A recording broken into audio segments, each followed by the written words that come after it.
कार्यक्रम के प्रायोजक हैं कृषि एवं किसान कल्याण मंत्रालय, भारत सरकार। अन्नदाता किसानों की खुशहाली और उनकी आय में बढ़ोतरी के लिए भारत सरकार लगातार प्रयासरत है। माननीय प्रधानमंत्री श्री नरेंद्र मोदी जी के दूरदर्शी नेतृत्व में पिछले 7 वर्षों में खेती को आधुनिक और किसानों को आत्मनिर्भर बनाने के लिए कई निर्णय लिए गए हैं। छोटा किसान बने देश की शान, ये हमारा सपना है। देश के 80% से ज्यादा किसान ऐसे हैं जिनके पास 2 हेक्टेयर से भी कम जमीन है। अब देश में इन्हीं छोटे किसानों को ध्यान में रखते हुए कृषि सुधार किए जा रहे हैं, निर्णय लिए जा रहे हैं। प्रधानमंत्री किसान सम्मान निधि योजना की शुरुआत 24 फरवरी 2019 को माननीय प्रधानमंत्री श्री नरेंद्र मोदी जी के द्वारा की गई थी। पीएम किसान योजना का पूरा खर्च भारत सरकार वहन करती है। इसके तहत लाभार्थी किसानों को हर साल 6,000 रुपए की सम्मान राशि 2,000 रुपए की 3 समान किस्तों में सीधे उनके बैंक खातों में हस्तांतरित की जाती है। अब तक 11 करोड़ से भी अधिक लाभार्थी किसानों के बैंक खातों में 1,58,000 करोड़ रुपए से अधिक की राशि सीधे ट्रांसफर की जा चुकी है। किस्तों की जानकारी किसानों को एसएमएस के माध्यम से दी जाती है। இப்போ நேரா நாங்க வந்து பேங்க்குக்கு ஆக்சுவல் போகும்போது அந்த பணத்தை நாங்க வித்ரா பண்ணிட்டு வந்து நாங்க விவசாயம் பண்ணிக்கிறோம்। इस मदद से बुआई के पहले अब किसानों को बीज, खाद, कीटनाशक और कृषि संबंधी अन्य जरूरतों के लिए साहूकारों के आगे हाथ नहीं फैलाना पड़ता। અને એના લીધે મારે કોઈ જોડે કે સગા સંબંધી કે મિત્રો જોડે મારે ઉછીના પૈસા લેવાની જરૂર પડતી નથી અને એનાથી હું સારી એવી खेती કરી શકું છું। इस योजना से मिले लाभ तथा आवेदन की स्थिति देखने के लिए पीएम किसान पोर्टल लॉन्च किया गया है। इस पोर्टल के माध्यम से पात्र किसान अपना पंजीकरण स्वयं करने के साथ साथ अब तक मिले लाभ और अपने आवेदन की स्थिति फार्मर्स कॉर्नर से देख सकते हैं। इस योजना का लाभ पात्र किसानों को ही मिल सके, इसके लिए इस प्रक्रिया को फूल प्रूफ बनाते हुए इसे आधार और इनकम टैक्स वेरिफिकेशन के साथ साथ फिजिकल वेरिफिकेशन से भी जोड़ा गया है। इसके अलावा किसानों की सुविधाओं और जानकारी के लिए पीएम किसान मोबाइल ऐप भी विकसित किया गया है। पीएम किसान सम्मान निधि योजना का लाभ देश के सभी राज्यों और केंद्र शासित प्रदेशों के किसानों को मिल रहा है। इसे हासिल करके हमारा किसान सबल और आत्मनिर्भर हो रहा है। इस स्कीम ने हमारा भारत सरकार ने हमारा किसान के लिए बहुत बड़ा सम्मान दिया है। इसीलिए हम भारत सरकार को, प्रधानमंत्री नरेंद्र मोदी जी को हम बहुत बहुत धन्यवाद देती हूँ। आत्मनिर्भर भारत की पहचान प्रगतिशील और समर्थ किसान। पुरुषोत्तम भाई राम राम। कृष्ण भाई आपने भी और कार्यक्रम किसान वाणी सुनने वाले सारे बाण भाई हमारी राम राम। तो कृष्ण भाई जी, पुरुषोत्तम भाई, सर्दी का मौसम बढ़ रहा है, बिल्कुल ऐसे में जो हमारे डॉक्टर है ना, हाँ, और कृषि वैज्ञानिक हैं, बिल्कुल वो सारे यूं कहा कि अपने स्वास्थ्य का ध्यान रखो, हाँ, और अच्छी जो हरी सब्जियां वो खाओ, हाँ, दालें खाओ, और एक बात साथ में है कि भी जो सलाद है वो भी खाओ। बिल्कुल। लेकिन पुरुषोत्तम भाई एक बात तो बता जी, सलाद में खावा के क्या है? सलाद में यदि टमाटर नहीं डाल लेंगे तो सलाद अधूरी रह जाएगी। अच्छा, यानी कि जो टमाटर है ना, सबसे बढ़िया सेहत खातर वही है कि वही है जिसकी आप मैं देखा तड़की कुंडी सोटा लेकर जुट रहे चटनी बनाना, चटनी बनाओ उसकी, और जब छोंक लावा ना कृष्ण भाई, हाँ, तो जब तक टमाटर उसमें नहीं पड़ेगा सब्जी में, उसका मतलब कि जायका नहीं आंदा, जायका नहीं आंदा, स्वादिष्ट नहीं बनने की। बिल्कुल। तो जो हमारा टमाटर है ना, हाँ, टमाटर की काश्त भी हमने करनी पड़ेगी, बिल्कुल, उसकी देखरेख करनी पड़ेगी, हाँ, उसमें बिल्कुल कोई बीमारी नहीं होनी चाहिए, बिल्कुल, स्वस्थ होगा ना टमाटर, हाँ, और जब उसना हम खाएंगे तो फिर खूब सेहत बनेगी। बिल्कुल।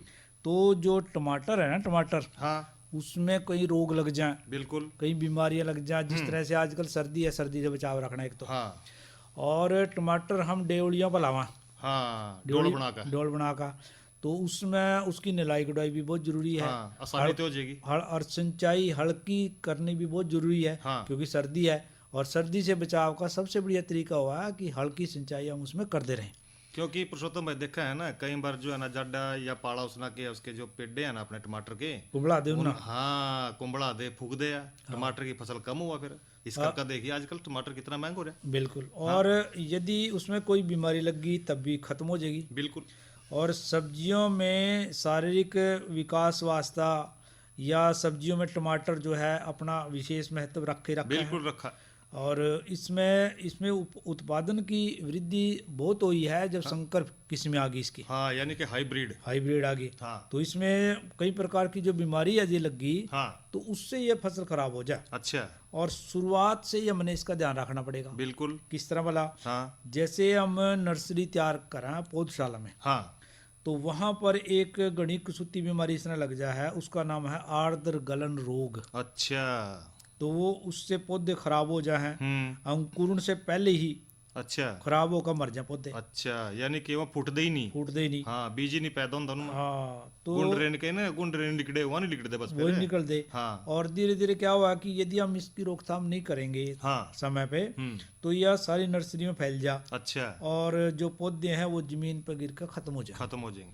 तो इसके वास्ते हमने क्या करना पड़ेगा? सबसे महत्वपूर्ण बात, हम बहुत बार इसकी चर्चा भी कर रहे हैं। हाँ। कि हमने बीज उपचार करना। बिल्कुल। ये तो देखो आप सारी फसलों के बारे में बताऊंगा, जो भी बोवा है, चाहे सब्जी वाली बोवा है, चाहे कह भाई गेहूं बोलो, चाहे धान लगा लो, सब ना कहें भाई उपचारित करके बो। क्योंकि उपचारित करने से जो उसके जड़ वाले रोग है ना, हाँ। वो नहीं लगेंगे। बिल्कुल।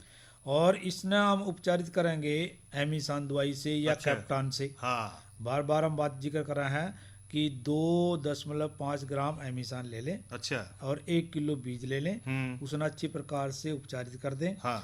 और अच्छी तरह मिला दें उसने। मिलाने के बाद थोड़ा सुखा लें छाया में, और फिर बीज ना बोएंगे तो वो बीज बिल्कुल अच्छा बढ़िया रहेगा। और इसी प्रकार से एक और इसका रोग है, वो है अगेती झुलसा रोग। अच्छा। ब्लास्ट बोलना। अच्छा। ब्लास्ट का अर्थ है एकदम पत्ते जो फल हैं वो टूटने शुरू हो जाएं। हाँ। गोल त्रिकोण आकार के गहरे भूरे रंग के हो जाएं, काले धब्बे उसमें पड़ जाएं, और धीरे धीरे ये जो काले धब्बे पड़े थे ये गोल गोल बन जाए, बेलनाकार बन जाए। अच्छा। और जो पौधा है हमारा टमाटर का वो सूखना शुरू हो जाए जी। और फलों पे भी और टहनियों पे भी ये काले धब्बे बन जाए। हाँ, इन पर भी असर आएगा। तो ये जो ब्लास्ट रोग है एकदम झुलस दे, खराब कर दे उसने, यूं लगा कि जल गया जैसे पौधा। अच्छा। तो ये भी गणिक सूती बीमारी है टमाटर की। तो इससे भी हमने रोकथाम करनी पड़ेगी। तो इसके वास्ते हमने क्या करना है, हम इंडोफिल M45 दवा ले लें 400 ग्राम। अच्छा। और जैसे ही रोग के लक्षण दिखाई देवे तो इसका 200 लीटर पानी ले लें। अच्छा। 200 लीटर पानी का घोल बना करके उसमें छिड़काव कर दें। और एक छिड़काव से कृष्ण भाई काम न चला तो हम 10-15 दिन पर दूसरा छिड़काव जो है कर दें। बिल्कुल। ताकि ये जो झुलसा रोग है, ब्लास्ट रोग है, ये बिल्कुल हमारी जो टमाटर की फसल है उसमें नुकसान ना पहुंचा सका। हाँ। और जैसे ही ये इसका अंदेशा लगा तभी हम छिड़काव जो है इस पर कर देंगे। एक इसका है पत्ती मरोड़। हाँ। या मैजिक रोग बोलना इसना। हाँ। जो भी बढ़वार है ना, जब बढ़वार हो पौधों की, हाँ, मतलब तब लगाई। हाँ, बिल्कुल। बढ़वार न रोक दे। हाँ। पत्तियां इससे बद्दी सी मुड़ी हुई सी नजर आने लग जाए और हल्के काले रंग की धारियां बन जाए इस पे। बिल्कुल। और फलों का जो आकार है वो छोटा बन जाए, बड़े पौधे नहीं बन दे। और कई बार तो ऐसा हुआ ज्यादा प्रकोप होने से कृष्ण भाई मर जाए पौधा। ठीक। और मरने फिर जब पौधा ही मर गया तो फल क्या लगेंगे? हाँ, फल क्या लगेगा? तो इसकी रोकथाम भी हमने तुरंत जो है करनी है। बिल्कुल। एक तो इसमें एक बात करी थी कि जो हमारी नर्सरी में हमने क्या करना है कि बीज को उपचारित करना है। तो और दूसरा है ये रोग लग जाए तो फिर ये फैला कसूती तरह है। तो हम 0.2% मैलाथियान नामक दवा ले लेंगे। हाँ। उसका छिड़काव हमने करना है। ठीक। और कृष्ण भाई एक और कर सका थोड़ा सा भी, यदि एक आधे पौधे में लग गया हो रोग, हाँ, उसने पाड़ के पत्ती मरोड़ वाला, हाँ, पाड़ दे, उसने उखाड़ दे, जड़ समेत उखाड़ दे और कहीं ना कहीं दबा दे, नष्ट कर दे। बिल्कुल। ताकि जो है ना फिर वो आगे दूसरे पौधों में ना फैला। बिल्कुल। तो इस तरह से हम ना इसके जो रोग है उसकी रोकथाम जो है करनी है। भारत सरकार का हर प्रयास किसानों को दे रहा है एक नई आस। देश के किसानों की खुशहाली और उन्हें आत्मनिर्भर बनाने के लिए भारत सरकार समर्पित है। प्रधानमंत्री श्री नरेंद्र मोदी जी के नेतृत्व में कृषि क्षेत्र में किए गए निरंतर प्रयासों के फलस्वरूप देश खाद्यान्न व बागवानी के क्षेत्र में आत्मनिर्भर हो चुका है और देश में दलहन का उत्पादन भी बढ़ा है। इसी तरह भारत सरकार ने खाद्य तेलों के उत्पादन को बढ़ाने के भी अनेक प्रयास किए हैं। इसी क्रम को आगे बढ़ाते हुए माननीय प्रधानमंत्री श्री नरेंद्र मोदी जी के नेतृत्व में भारत सरकार ने दूरदर्शी निर्णय लेते हुए राष्ट्रीय खाद्य तेल मिशन ऑयल पाम की शुरुआत की है। इस मिशन से देश भर के किसानों को बहुत लाभ मिलेगा। कृषि के पूंजी निवेश में वृद्धि होगी, खाद्य तेल आयात पर देश की निर्भरता कम होगी और रोजगार के नए अवसर पैदा होंगे। खाने के तेल में आत्मनिर्भरता के लिए अब राष्ट्रीय खाद्य तेल मिशन ऑयल पाम का संकल्प लिया गया है। इससे किसानों को तो सीधा लाभ होगा ही, गरीब और मध्यम वर्ग के परिवारों को सस्ता और अच्छी क्वालिटी का तेल भी मिलेगा। यही नहीं, ये मिशन बड़े स्तर पर रोजगार का निर्माण करेगा। इस मिशन के अंतर्गत ऑयल पाम का रकबा और पैदावार बढ़ाने पर जोर देने के लिए सरकार ने 11,000 करोड़ रुपए से अधिक की सहायता राशि निर्धारित की है। मिशन के तहत सरकार ने ऑयल पाम की खेती के लिए रोपण आदि की सहायता में बढ़ोतरी करते हुए पहले मिलने वाले 12,000 रुपए प्रति हेक्टेयर को बढ़ाकर 29,000 रुपए प्रति हेक्टेयर तक कर दिया है। ऑयल पाम के पुराने बागों के पुनरुद्धार के लिए 250 रुपए प्रति पौधा के हिसाब से विशेष सहायता दी जा रही है। पौधारोपण सामग्री की कमी दूर करने और बीजों की पैदावार करने वाले बागों को भी सहायता दी जाएगी। इसके तहत 15 हेक्टेयर ऑयल पाम उद्यान के लिए 80 लाख रुपए तक की सहायता राशि दी जाएगी। इसके अलावा नर्सरी विकास के लिए 40 लाख रुपए तक तय किए गए हैं। पूर्वोत्तर और अंडमान राज्यों के लिए विशेष सहायता का भी प्रावधान है। ऑयल पाम के किसान ताजे फलों के गुच्छे यानी FFB का उत्पादन करते हैं, जिनकी वर्तमान में कीमतें अंतर्राष्ट्रीय मूल्यों में उतार चढ़ाव के आधार पर तय होती हैं। पहली बार केंद्र सरकार ताजे फलों के गुच्छे की कीमत के लिए किसानों को आश्वासन दे रही है। ये व्यवहार्यता मूल्य यानी VP कहलाएगा, यानी किसानों को कोई घाटा नहीं होने दिया जाएगा। व्यवहार्यता मूल्य VP तय करने की शुरुआत 1 नवंबर से होगी और अगले वर्ष 31 अक्टूबर तक जारी रहेगी। इसे ऑयल पाम वर्ष कहा जाएगा। इस योजना के तहत वर्ष 2025-26 तक ऑयल पाम का रकबा 6.5 लाख हेक्टेयर सृजित करने और कच्चे ऑयल पाम की पैदावार वर्ष 2025-26 तक 11.20 लाख टन पहुंचाने का लक्ष्य निर्धारित किया गया है। सरकार के इस महत्वपूर्ण निर्णय से देश में ऑयल पाम की खेती करने वाले किसानों में विश्वास पैदा होगा और वे खेती का रकबा बढ़ाएंगे। इस तरह पाम ऑयल का उत्पादन भी बढ़ेगा, जिससे किसानों की आय बढ़ेगी और ग्रामीण अर्थव्यवस्था भी सुदृढ़ होगी। पुरुषोत्तम भाई जी कृष्ण भाई, एक जरूरी सूचना भी है किसान भाइयों के लिए। दो जी जरूरी सूचना भी। हाँ, भारतीय कृषि अनुसंधान परिषद के अंतर्गत जो है ना, कृषि में उत्कृष्टता के लिए राष्ट्रीय पुरस्कार के 4 वृहत वर्गों में वर्गीकृत किया गया है।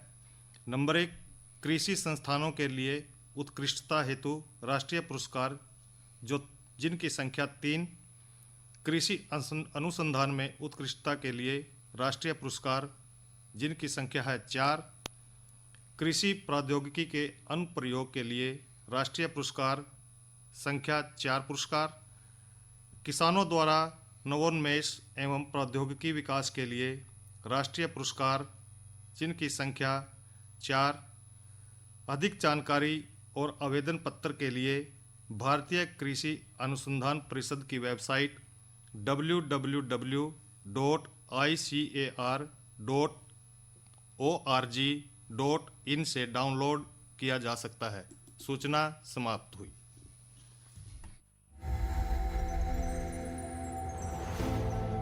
आत्मनिर्भर किसान भारत की शान। उत्पादन में आत्मनिर्भर होने के साथ साथ फसल की कटाई के उपरांत उपज की हानि को रोकने, ग्रामीण क्षेत्रों में रोजगार सृजन करने और बीज से बाजार तक के विजन को मजबूती देने के उद्देश्य से 1 वर्ष पूर्व माननीय प्रधानमंत्री श्री नरेंद्र मोदी जी ने एक महत्वाकांक्षी केंद्रीय योजना एग्रीकल्चर इंफ्रास्ट्रक्चर फंड की शुरुआत की। इस आधुनिक इंफ्रास्ट्रक्चर से कृषि आधारित उद्योग लगाने में एक बहुत बड़ा बदलाव आएगा और बहुत बड़ी गति आएगी।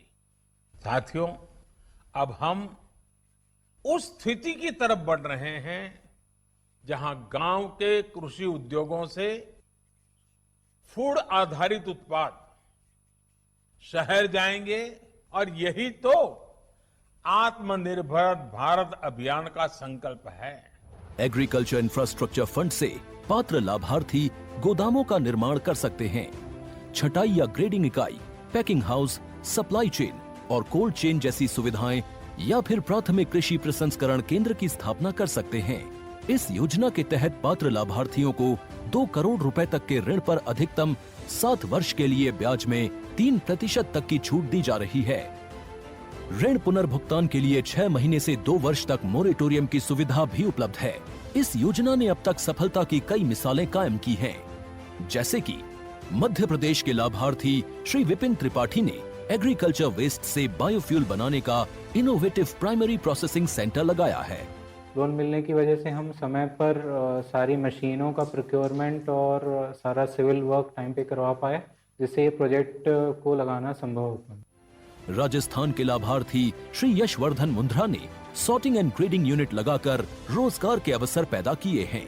कर्नाटक की महिला उद्यमी श्रीमती ममता वी ने प्राइमरी प्रोसेसिंग सेंटर लगाकर प्रगति की नई राह चुनी है। ಸಣ್ಣ ಪುಟ್ಟ ಉದ್ಯಮಿಗಳನ್ನ ಮತ್ತಷ್ಟು ಅಗ್ರಿಕಲ್ಚರಲ್ಲಿ ಹೆಚ್ಚು ನಾವು ಇನ್ನಷ್ಟು ಸಾಧನೆ ಮಾಡಲಿಕ್ಕೆ ಕಾರಣಕಾರಕವಾದಂತ ಈ ಅಗ್ರಿಕಲ್ಚರಲ್ ಇನ್ಫ್ರಾಸ್ಟ್ರಕ್ಚರ್ ಫಂಡ್ ಇಂದ ನಮ್ಮ ಇನ್ನಷ್ಟು ಯೋಜನೆಗಳು ಆಯೋಜನೆಗಳು ಉತ್ತಮಗೊಂಡಿದೆ। राजस्थान के लाभार्थी श्री दिनेश भट्टर ने जीरे की प्रोसेसिंग यूनिट लगाकर आसपास के ग्रामीणों को आत्मनिर्भरता प्रदान की है। महाराष्ट्र के लाभार्थी श्री अनूप कुमार मोहता ने वेयर हाउस बनाकर अन्न भंडारण को सुनिश्चित किया है। आज देश के कोने कोने से किसान, कृषि उद्यमी, किसान उत्पादक संघ, प्राथमिक कृषि सहकारी समितियां, स्वयं सहायता समूह और कृषि उपज मंडियां इस योजना का लाभ उठा रहे हैं। तो कृष्ण भाई, मौसम की चाल क्या कह रही है और कल आप कृष्ण किसान वाणी कार्यक्रम में क्या चर्चा का विषय ले गए, ये जानकारी भी भाइयों दे दो।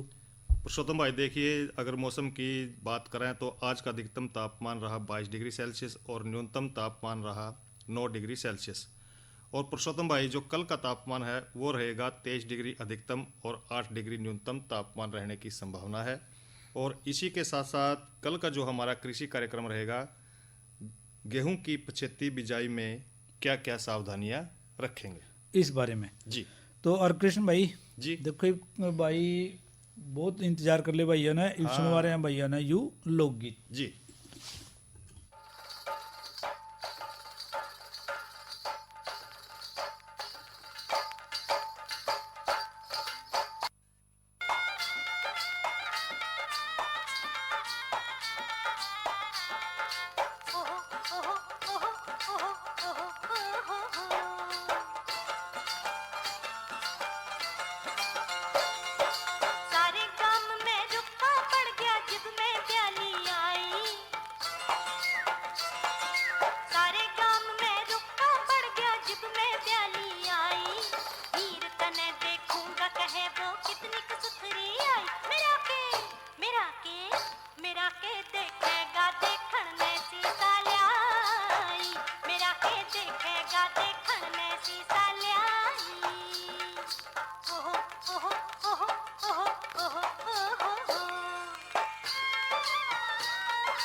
राखूंगा कितनी कलांबी आई मेरा के नापेगा नापण में पीता ल्याई मेरा के नापेगा नापण में मीटर ल्याई ओहो ओहो ओहो ओहो ओहो ओहो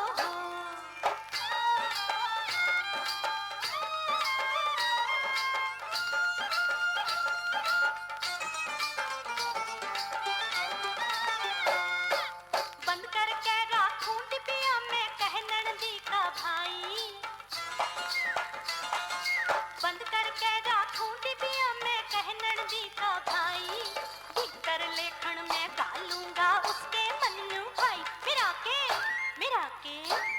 के घालेगा गालन ने कनस्तर ल्याई मेरा के घालेगा गालन ने कनस्तर ल्याई ओहो ओहो ओहो ओहो ओहो ओहो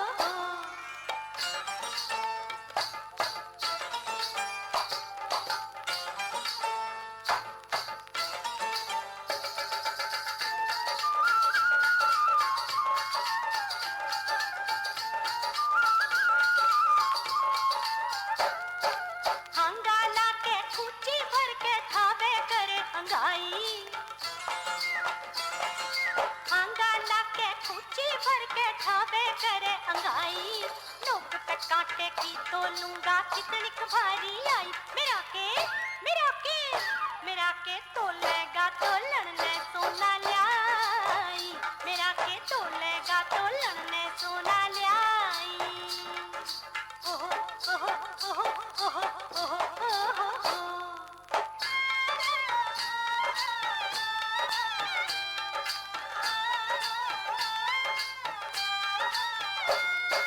सारी उम्र इब छुट न सकूंगी इसी हथकड़ी लाई सारी उम्र इब छुट न सकूंगी इसी हथकड़ी लाई बांधूंगा छेला बोलिया कित फिर ये ना इतराई मेरा के बांधेगा बांधन ने जुलियाई मेरा के बांधेगा बांधन ने जुलियाई सारे काम में रुका पड़ गया जब मैं ब्याली आई ओहो ओहो ओहो ओहो ओहो ओहो तो कृष्ण भाई जी पुरुषोत्तम भाई, ये तो सुना भाई लोकगीत, फिल्म थी पनघट। और चलते चलते ये जरूर हम भाई ना कहेंगे कि सर्दी बढ़ रही है, बिल्कुल, और अपना ध्यान रखें, अपने पशुधन का ध्यान रखें, अपनी जो खेती बाड़ी है उसका भी हम ध्यान रखें।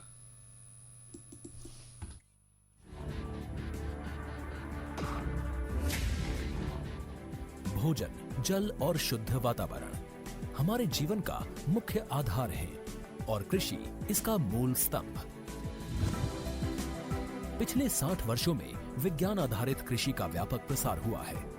साथ ही कृत्रिम संसाधनों के बढ़ते प्रयोग से कृषि की सतत क्षमता पर चिंताएं बढ़ी हैं। प्रधानमंत्री श्री नरेंद्र मोदी जी के दूरदर्शी नेतृत्व के अंतर्गत रसायन मुक्त जैविक खेती एक महत्वपूर्ण प्रयास है।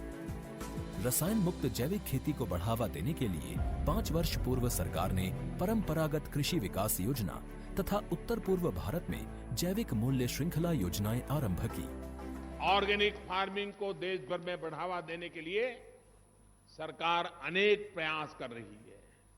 इसके लिए परंपरागत कृषि विकास योजना के तहत काम किया जा रहा है।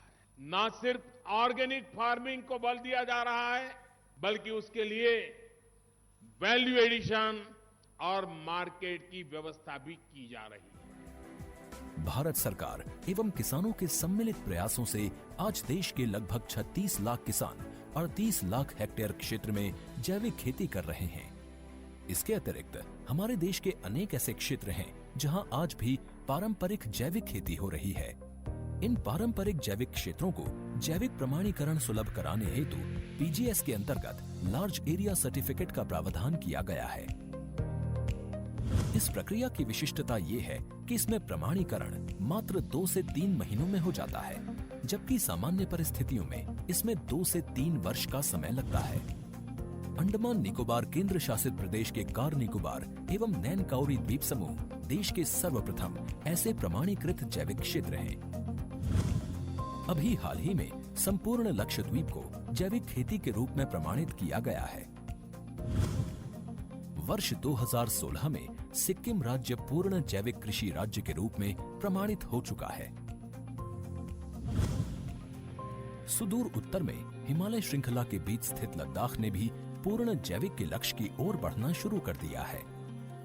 जैविक उत्पादों को बाजार सुलभ कराने तथा किसानों की उपभोक्ताओं तक पहुंच बनाने के लिए एक समर्पित जैविक खेती पोर्टल भी बनाया गया है। जैविक खेती पोर्टल के जानकारी मंच और विपणन मंच के माध्यम से किसानों को उच्च गुणवत्ता उत्पादन तथा बाजार उपलब्ध कराया जा रहा है। आशा है देश के सभी राज्य अपने जैविक क्षेत्रों का विस्तार करेंगे और देश में जैविक कृषि क्रांति को मजबूत करने में योगदान देंगे। जैविक उत्पादों की देश और विदेशों में बढ़ती मांग तथा जैविक उत्पादों का बढ़ता बाजार, किसानों की उपभोक्ताओं तक पहुंच तथा जैविक एफपीओ द्वारा जैविक कृषि व्यापार में भागीदारी हमारे किसानों को अपनी आय बढ़ाने का अवसर दे रहा है। पिछले 5 वर्षों में जैविक कृषि उत्पादों का निर्यात दोगुने से अधिक बढ़कर 7,000 करोड़ रुपए से अधिक का हो गया है और इसमें प्रतिवर्ष 20% से अधिक की वृद्धि हो रही है। उम्मीद है पारंपरिक क्षेत्र के किसान भी इस बढ़ते बाजार से लाभान्वित होंगे और जैविक कृषि आंदोलन को आगे बढ़ाएंगे। किसानों की मुस्कान समृद्ध हिंदुस्तान की है पहचान।